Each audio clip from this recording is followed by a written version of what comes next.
चलिए okay students, कैसे हैं आप सब लोग? आई होप आप सब बहुत अच्छे हैं, बहुत अच्छे वर्क कर रहे हैं, सारी चीज़ों को अच्छे से देख रहे हैं और मैनेज भी कर रहे हैं। तो चलिए हमारे पास एक टॉपिक आ गया, दैट इज क्वाड्रिलेटर्स। हालांकि क्वाड्रिलेटर्स होते क्या है, एक फोर साइड फिगर को हमने नेम दे रखा है क्वाड्रिलेटर्स।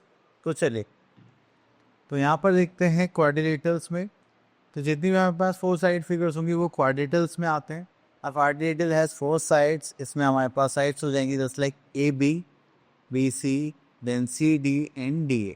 ठीक है, then it has four vertices just like A, B, C, D, and it also has four angles just like angle A, angle B, angle C and angle B। ठीक है, तो ये हो गए हमारे पास प्रॉपर्टीज ऑफ क्वाड्रिलेटरल। चलिए, अब इसके बाद इसमें दो डायगोनल्स भी आते हैं। जब भी आप अपोजिट टू वर्टिसेस को ज्वाइन करेंगे तो वो क्या हो जाएंगे, आपके डायगोनल्स। नेक्स्ट आता है आपके पास types of quadrilateral. The first one is parallelogram. इसमें हमारे पास अपोजिट पेयर्स क्या होंगे, इक्वल एंड पैरेलल होंगे, एंड इसके अपोजिट एंगल्स भी क्या होंगे, equal. Next we are having rectangle. तो रेक्टेंगल भी क्या एक पैरेललोग्राम है, जिसमें all four adjacent sides, adjacent angles कितने होंगे, just like 90 degree, all four angles of 90 degree. और इसमें भी अपोजिट साइड्स क्या होते हैं, एक दूसरे इक्वल होते हैं। ठीक है, just like A B equal to C D D C and E D equals to B सी।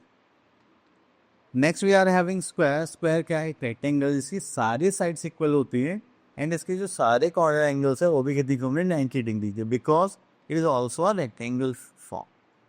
ठीक है, तो चलिए आगे चलते हैं। ओके, तो next we are having rhombus. अगर हम रोम्बस की बात करते हैं, एक पैरेललोग्राम है whose all four sides are equal. ठीक है, तो यहाँ पर आ जाएगा A B equals to B C equals to C D equals to E D. Then we are having trapezium. Trapezium में क्या आता है, a quadrilateral whose one pair of opposite side is parallel, that is a trapezium। अब देखिए यहाँ पर हमारे पास ये अपोजिट एक ही पेयर है जो पैरेलल होगा, बाकी दोनों क्या है, नॉन पैरेलल। चलिए, तो यहाँ पर आता है the sum of all four angles of quadrilateral is 360 degree. चलिए, तो यहाँ पर आ जाता है हम एक्सरसाइज 17.1 पर। That is fifth part, each angle of a rectangle is of 90 degree. ये हम लोग सारी प्रॉपर्टी डिस्कस कर चुके हैं। एंड लास्ट पार्ट वो देख लेते हैं, all four sides of squares are equal. ठीक है, चलिए, इतना रहने के बाद आता है बस कंस्ट्रक्शन ऑफ क्वाड्रिलेटरल्स। तो जब भी हम कंस्ट्रक्शन की बात करेंगे तो यहाँ पर हमें देखना है कि बनाना क्या है। ठीक है, तो आपको इस तरह की एक फिगर बनानी है क्वाड्रिलेटरल्स में। तो चलिए देखते हैं और क्या क्या कर सकते हैं हम यहाँ पर। चलिए आगे हमारे पास question, construct a parallelogram whose adjacent sides are this. तो चलिए देखते हैं, यहाँ से हम एक फिगर बना लेते हैं, रफ फिगर।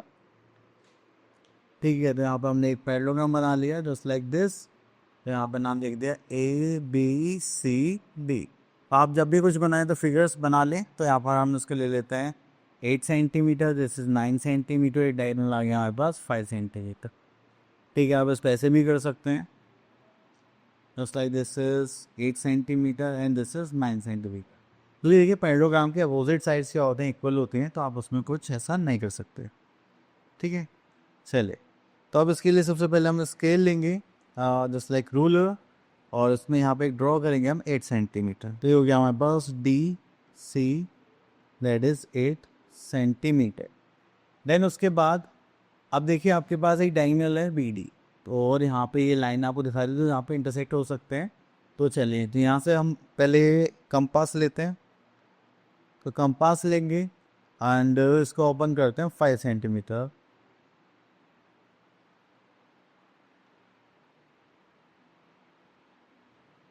ओके, तो ये हो गया हमारे पास 5 सेंटीमीटर।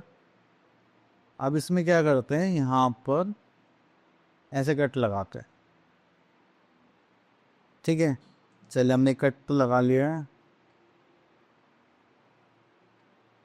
ओके, ठीक है, देन उसके बाद आता है हमारे पास सी बी 9 सेंटीमीटर। फिर से हमने कंपास को लेंगे, इसको 9 सेंटीमीटर ओपन करेंगे।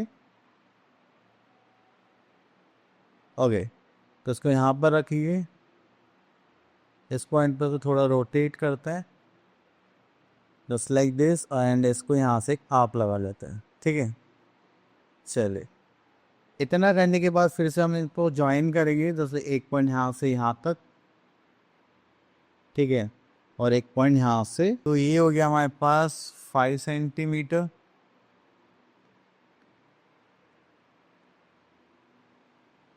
ये हो गया 8 एंड दिस इज 9 सेंटीमीटर। तो ये जो पॉइंट होगा ये क्या हो जाएगा हमारे पास बी। अब हमें ए जाना है तो बी से ए की तरफ जाएंगे हम। चलिए, तो ये हमारा डायगोनल था, ये हमारी लाइन हो गई। अब डी से हमें कहाँ जाना है, ए पे जाना है। तो एक यहाँ से एक लाइन कट करेंगे हम, सॉरी, हाँ, तो यहाँ से हम फिर से क्या लेंगे, एक अपना कंपास लेंगे। देन इसको हम ओपन करेंगे कितना, 9 centimetre, just like this. And इसको यहाँ पर प्लेस करेंगे ओके, और इसको थोड़ा सा रोटेट करेंगे जिससे कि हम यहाँ पर आर्क लगा सकें। तो चलिए, हमने ये आर्क लगा लिया, ठीक है। देन उसके बाद फिर से हम कंपास को एडजस्ट करेंगे कि दूसरी साइड कितनी हमारी 8 सेंटीमीटर, ठीक है। तो यहाँ पर आ जाएगा दैट इज ओके। तो इसको फिर से हम यहाँ से इंटरसेक्ट कर देंगे जस्ट लाइक दिस, ठीक है। चलिए, उसके बाद आता है हमारे पास इस पॉइंट पर B and this is D, ठीक है। तो ये आपका बन गया quadrilateral A B C D. तो ये कितना हो जाता है, दैट इज 8 सेंटीमीटर। ये देखो दोनों अपोजिट साइड से, और ये कितना हो जाएगा 9 सेंटीमीटर, ठीक है। हालांकि ऐसा नहीं बना, ऐसा हमने सोचा था, तो इसमें कुछ भी बन सकता है, वो आप लोगों को देखिए, ठीक है। चलिए, तो आई होप आपको ये क्लियर हो गया होगा। ओके, तो आई होप आपको ये सारे टॉपिक्स क्लियर हो गए होंगे। अब आपको यानी इसकी प्रैक्टिस करनी है। अब मिलते हैं नेक्स्ट वीडियो में, कब तक के लिए ऑल द बेस्ट।